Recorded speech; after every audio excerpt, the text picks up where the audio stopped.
This is going to be a review, I suppose. No, not a review. An opinion on the new Star Trek movie. And to start off, just before everybody freaks out, the movie was fantastic. I enjoyed the movie, and I will gladly pay money to see it again in theaters, where it rightly should be seen. But that being said, even though it was a fantastic movie, it had one teensy little flaw.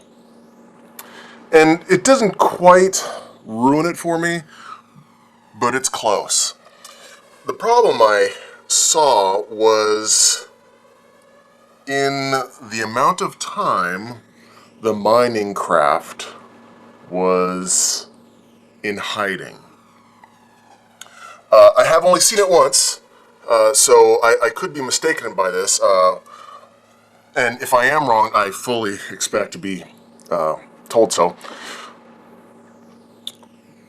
But the scenario, and this will be a spoiler, just in case you haven't seen it, it's a slight spoiler for this. The scenario is that a singularity was created by some red matter or the magical Star Trek technology, which is all fine and nice, to thwart an exploding sun to save a planet. Well, it didn't work, or it was too late, but the red matter, or the singularity, was created anyway,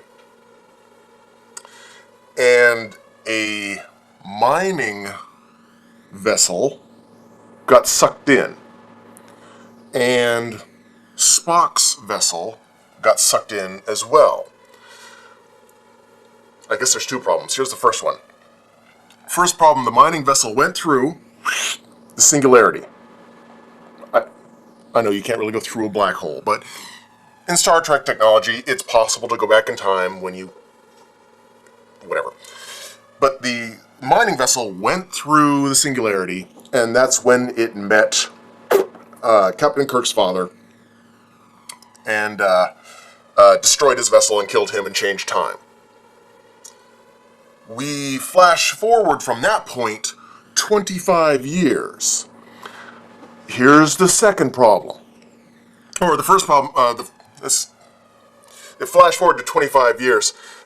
We're expected to believe that this mining vessel and its crew of miners has been in hiding in space with advanced technology, 25 years advanced technology, and knowledge of the future, and did nothing but hide in space and wait for Spock to come through the singularity with the red matter so that they could take revenge on Spock, who was there only to attempt to save their planet. You can erase a lot of this doubt, or you can cover a lot of this by saying, oh, he was just crazy, or the captain of the Romulan mining ship was crazy. Along with the entire crew, they were just crazy enough to stay in space for 25 years with advanced technology and knowledge of future events and not use that to their advantage, and to sit and wait for 25 years, not being discovered, for Spock to come through the singularity as well, in that exact same point. The second problem with that is, not other than the 25 years waiting, is that they had no idea that Spock was going to follow them.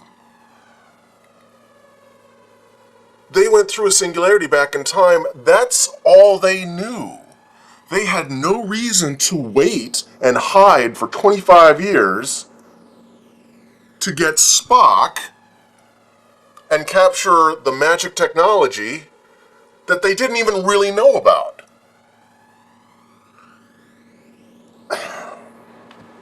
Those are my two issues. Other than that, if you just gloss over that, the movie was absolutely fantastic. Everybody did a great job portraying the characters and made it way edgier and way more exciting and way more interesting than the original, I think.